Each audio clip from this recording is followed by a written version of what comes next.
please put your cell phones on silent as we start the meeting. I'd like to call the meeting to order. It is 6 o'clock on November 7th, 6 p.m. I can verify the meeting notice requirements were met. I can verify that we have a quorum of the board. I'd like to move forward with approval of previous minutes.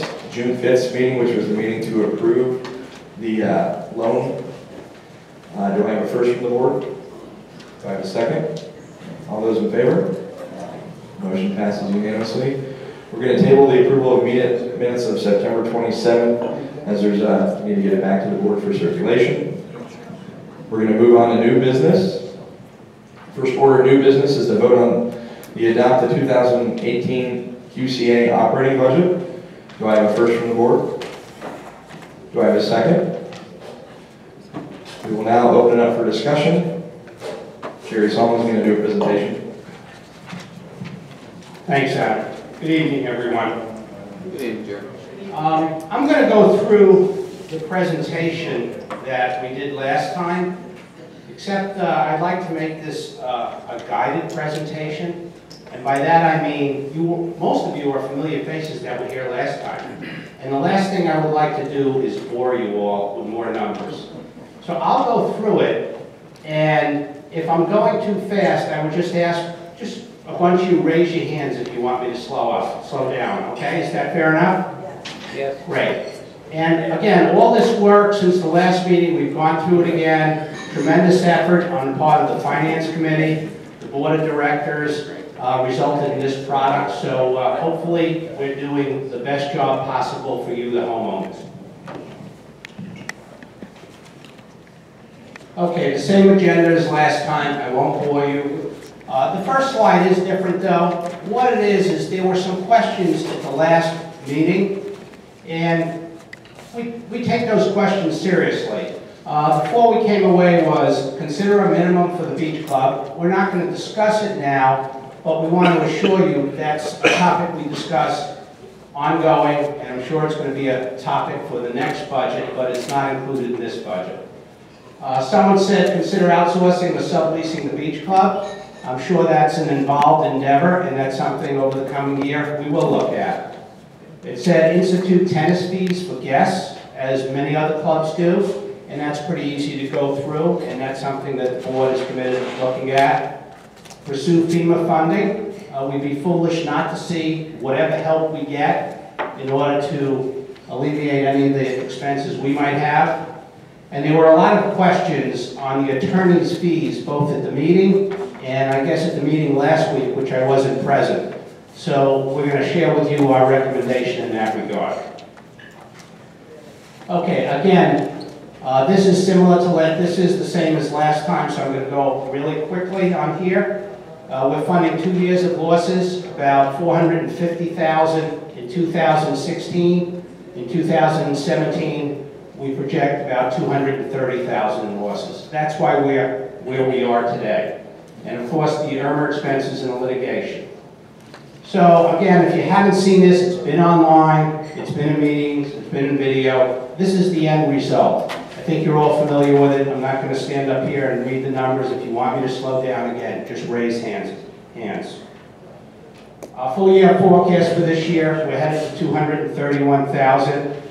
What we did see in the month of October, we don't have the results yet, but certainly the restaurant business picked up quite a bit from where we originally thought it would be. So we're really on an upward trend there, which is really good to see. Now we just got to see how much it's costing us. Okay? And I'm as anxious to see the numbers as everyone. And if we took out the cost of litigation this year and just looked at base operations performance for the HOA, it would be about an $84,000 loss, which we try to hit zero every year. There's going to be some normal variation, but it's not as bad as it looks when you see the 230 because of the litigation expense that we did incur. Okay, again, 2018 budget is break-even budget with a 17% increase in annual assessments. Again, nothing new here. I don't see any hands, so this is great. I get to go quickly. We get to dinner quicker, or you get to the Q bar quicker. Okay? We talked about why we're spending $576,000 more. We broke it down in each area. The biggest area are, first off, increase the reserve funding, which I'll talk a little bit more about, and then it's landscaping to get the grounds to where we'd like them to be. Okay, beach club results. Nothing new. We're going to lose about 200, yes. Okay, slow down. On this slide? Yes. Okay, great. So at the last meeting, well, not the one you said a week ago, 2 weeks ago, whatever the last formal larger meeting was that you sent the video out, a couple of people asked as a suggestion whether the board would consider delaying some of the additional reserve because of the IRMA and other expenses we have this year, as opposed to doing all of the assessments. Did you do anything on that or any other suggestions? Okay, did everyone hear the question about delaying the reserves? Okay, if it's about the reserves, let me get to another slide or two and I'll answer that, okay? So anyway, the beach results, so the hands weren't for the beach results. 200,000 lost this year, about 197,000. I don't want to say lost, that's a cost of an amenity, okay? And we should think of it that way, a great amenity. Okay, and 2018, I didn't touch anything.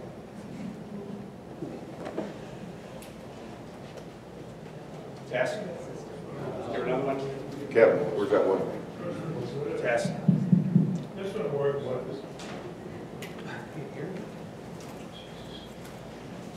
Can you hear me?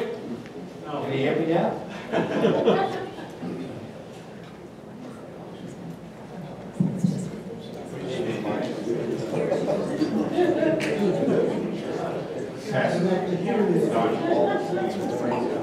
Test. Test. Can you hear me? Adam? Yeah. It's not? Okay. Can you hear me in the back? Yes. Okay, great. In 2018, we're looking at getting a lot better at the beach club. We're looking at a little bit higher revenue, we're looking at lower costs, and we're looking at lower labor. All things we've talked about, and we really have to be on top of our game there. Adam and the team knows it, Glenn knows it, so we're really looking to make some improvements there, and we'll be watching that very closely. I put this up because we talked about it last time quite a bit, and I wanted to see you. McGladrey puts out reports every year about communities, their finances, how they're managed, how they're led, all of those things. And they basically were referring to me, I think, in that first paragraph, when they said, so the next time the new candidate for the Finance Committee introduces himself as a guy who made his fortune, well, I didn't do that, owning a restaurant and who will fix the club's food and beverage operation, ask him these 5 questions. And this was in their report, because that's what we all do. We see that it's costing us money. And the answers were, well, the questions were, did your restaurant only serve 750 families? For us, it's obviously 900 families. Did you regularly throw lavish parties for those families and only charge them a fraction of what market price would be? Well, your alcohol pour size is often double what other restaurants in your area gave. Did you accommodate all diners' requests for menu substitutions and customizations without charging for them for the extra work? And did you have an executive chef rather than a line cook whose payroll you had to carry during the off-season just to retain his or her talent? All questions we asked. To summarize, the reasons clubs, quote-unquote, lose money in food and beverages is because the dining room is a member amenity. And that's what it's all about, and we have to be thinking about it in that way. Okay, the gentleman who asked the question about reserves. What this slide has is a summary of the reserve study that was done for the quarry in 2017, okay? And what it says here is this is where the reserve balances should be every year. And it's gradually building up the reserve, and to get there, it's increasing the reserve contributions each year. And then we level off just for, other than for inflation. Excuse me, none of us back here can see any of those figures. Well, come up. Yeah. Move it up. The solution is make bigger slides, folks. Okay. We'd like to know what you're talking about. And I appreciate that, and I try, and I accept that, and we will, and we want to get a wall where we can hang a screen or get a bigger screen And I understand that. That's why if you look at a lot of my slides, not to be defensive, I try to put as few numbers on those income statements so I can project it. But it's obviously not good enough, and we will change. Might I suggest then you give us handouts of the slides in advance so we can read them at the table? They're on the web. They're on the web. They're all on the website. They're on the website, but not here now. when we're Correct. talking And- about it. Correct. We will do that. But again, I would encourage you, if you're that interested, please, we have a load of chairs up here, okay? So we have to meet halfway here, please. Okay? Going back to the reserve study, I will read you the numbers. What it says is the reserve contributions, it has a suggestion. And what that suggestion is, to meet the requirements that we need to have the appropriate reserves in our bank account. We have to get to the point where we're reserving about $500,000 a year. And there was a conscious decision, instead of taking that leap in 1 year, to build up over 5 years. So we're going to be increasing, and we said this last time, the annual reserve contribution about $80, $85 a year, just to get to where we need to be. So in effect, to your question, we did scale it down, but it would not be prudent to scale it down any more than we've done. Okay, so the number that is recommended in that study to be a healthy, vibrant community is to have the reserve in 2018 at $322,000. And the next slide, without going through the detail, is what we need to get to that $322,000. We have to increase the reserve funding to $260,000 this year, whereas it was $108,000 last year. So that's a $152,000 increase that's going into our annual dues. We're still on course for the Irma cleanup. We said there'd be a special assessment. To date, Adam, we spent what, round number, $625,000? Correct. So a lot of work's been done, $625,000 worth, and there's more to go. So our original estimate was $950,000, and we're doing everything in our power to hit that number and not exceed it. Question? Sure. I don't see a line item on the income side for reimbursement for insurance for all of the Irma expenses. Okay, that's why we hope Jerry Williams is always at these sessions. Is he here? Come on up, Jerry. No free ride at the bar.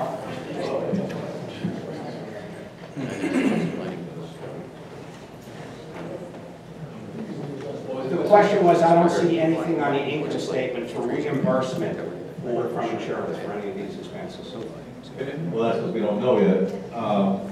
The adjuster was out about 2 months ago, and we're still acquiring estimates for repairing the roofs, replacing the roofs.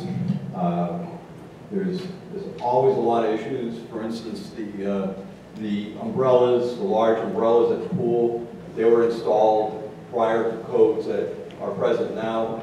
It's going to be double the cost to install them. They're working on getting those estimates. There is good coverage. We have large deductibles per building, and it's got to work itself out. And I would say it'd be premature to list that as an income at this point in time until we really determine what we're going to receive. We will receive something. It's just not determined yet because it's a long process. Acquiring estimates. The roofing contractors are at a premium right now. It's tough to get them. And anyway, right now, we'll just say we're going to get some money. We don't know how much that's going to be. Well, with that in mind, is it premature to cite the cost in the budget if we don't know what the net cost you're going to be?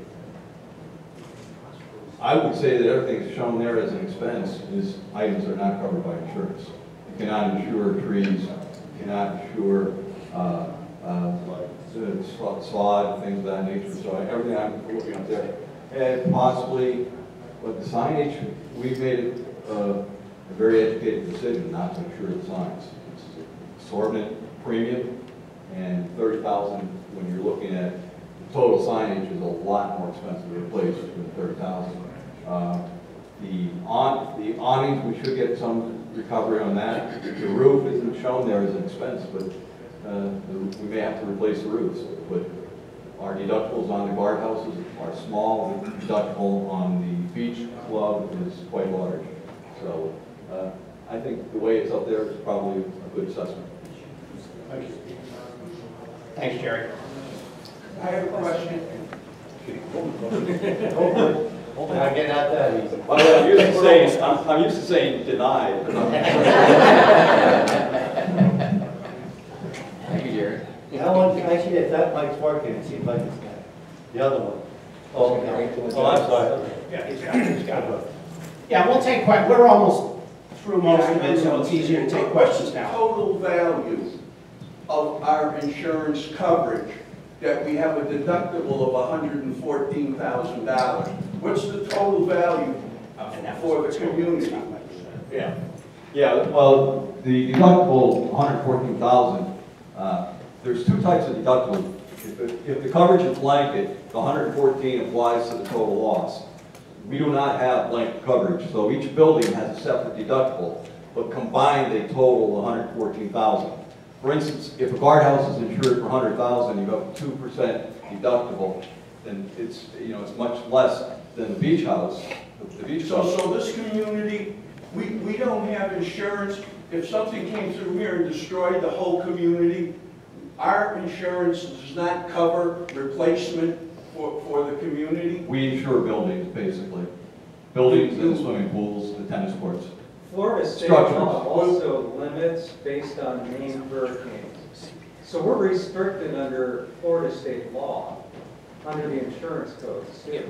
Yeah. So we are not entitled to what you might expect if it is a named hurricane. So we have extraordinary circumstances.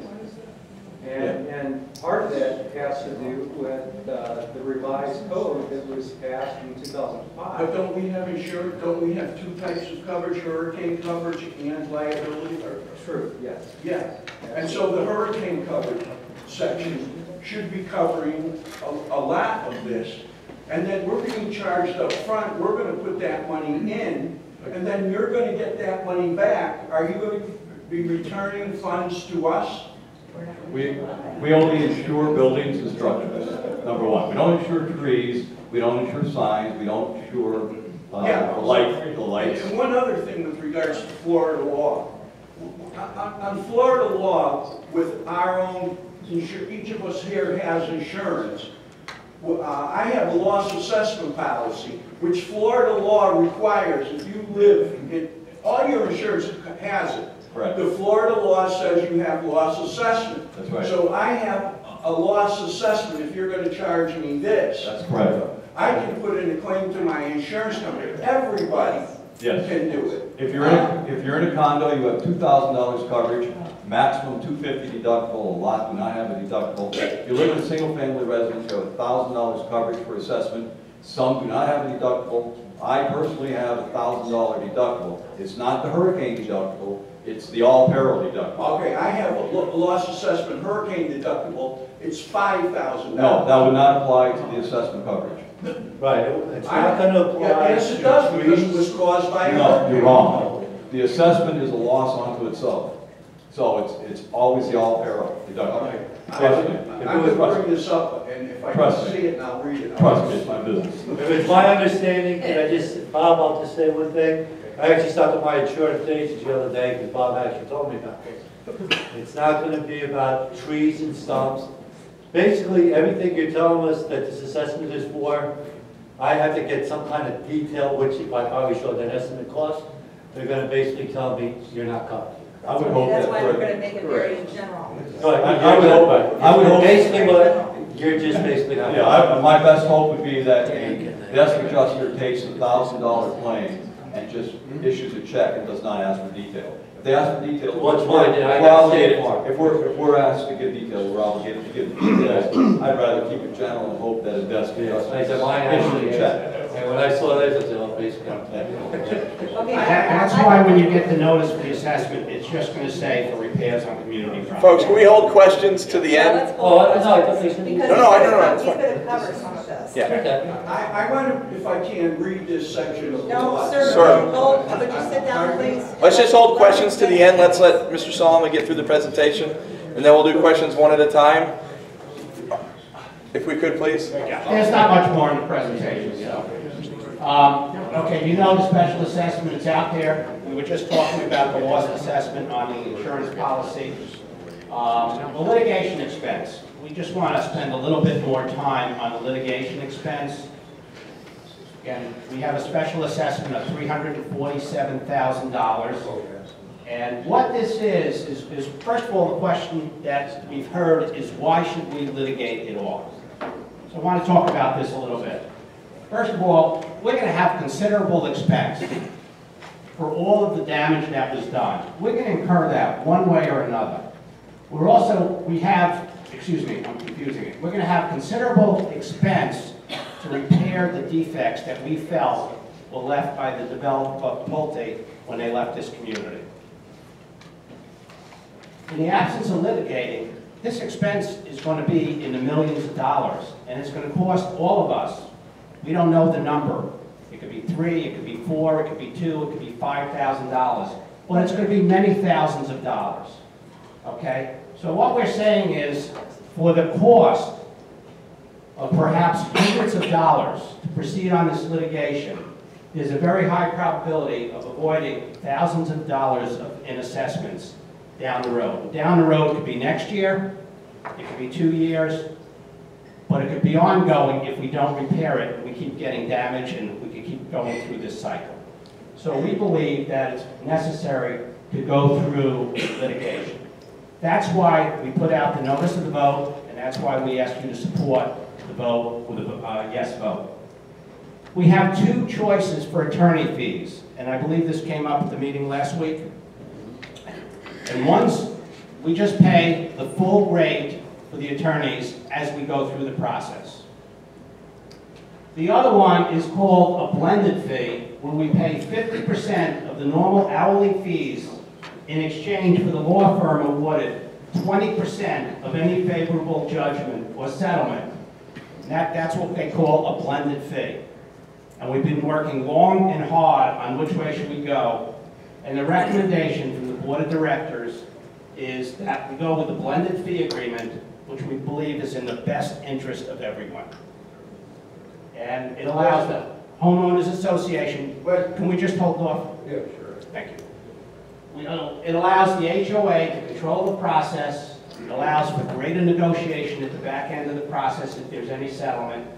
And we reached out to some of the attorneys in the quarry and asked for their input, and they recommend that this is the way we go, for a host of other reasons as well. And we're not going to be able to get into a lot of that due to a client-attorney privilege. Okay, so we can't get into a lot of that. We'll try to answer what we can, but there's a lot we can't do, and we're not trying to be evasive. Okay, so to recap, you've all seen this. I know there's no other slides. You digested this. I don't need to go over it again. We talked about some of the things we've been focusing on, and we'll continue to focus on how we make this the best community possible. And now we'll turn it over to questions. So thanks for letting me go through that fast, and let's see what we could follow up with here. Jerry, before you leave Hold on. insurance. Can we do one at a time with questions, and we'll hand around the mic so we Okay, can you make got sure it. everybody... I handed you first. Jerry, It's 347 right now through 2018. You said it's 50% plus 20%. Is it 2019, 50% of 347 going into 2019 and 20% on top? Okay. The 50% is the attorney fees. They gave us a schedule of what the attorney fees would likely be through the end of 2018. If we take the blended fee, what it will get us is the 347 will cover us till about the end of 2018. It depends how fast this goes, maybe a little into 2019. It's not an exact science. Now, a couple of things can happen. One, we could reach a settlement by the end of 2018, okay, in which case we're done. If it continues into 2019, we'd have to keep paying the attorney's fees at the 50% rate, but that 20% only happens at the back end if we're awarded a settlement or we have a judgment for us at trial. So those two parameters stay for the duration. And my question is 2019, is it 50% of the 2018 rate? Is that what you're saying? I don't know, it's 50% of the rate. They gave us the rates today. That's a good question. We need to make sure we hold that rate. Because it's important to make a decision on this, because if it's not 50% at 347, what is it, 50% of? 347, no. It's 100% right now. No, two different things. The 50% is what we pay the attorneys, and there's different attorneys within the law firm. They charge us an hourly rate. That hourly rate could be $200, $300, $400 an hour, okay? That is the rate that they'll charge us at 50%, okay? I got you, I just want to know what that number is in 19. We don't know what the rate is at 19. Well, you know what it is now, so you know what it's going to be then, if it's the same rate. I mean, it would be, go up for normal inflation. Anything more would be unreasonable.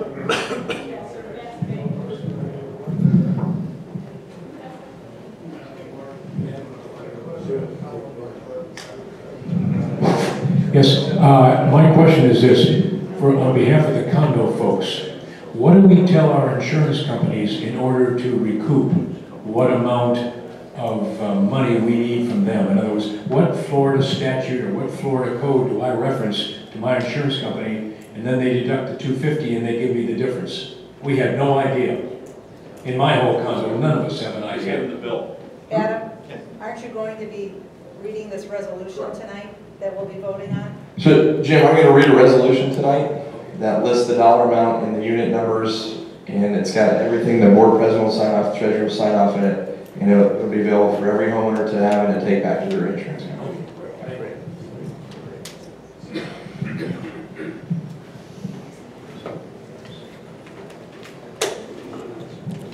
Hi, I'm Wayne Castroneau. I'm a local CPA and I have a residence here. And I have a question about the assessments with my insurance company. I have ASI as my carrier now. If you built a home with Pulte, that was the insurance company that they recommended.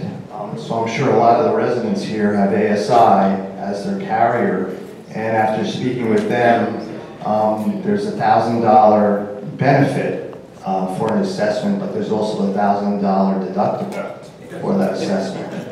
So in this scenario, I would get back $175, unless you're going to word this thing differently. So basically, it's costing us $1,000, and probably a lot of the residents here in the quart, it's going to cost $1,000, because I'm sure plenty have ASI as their carrier. Yes, as we said, it'll be different depending on your insurance carrier, and a lot of people will have $1,000 deductible, some won't. It's going to be different for each person. And the condos, the maximum deductible is $250, but a lot have no deductible. Okay, what Jerry said, the condos, the maximum deductible by law is $250. So it depends what type of home you have as well. Questions, folks?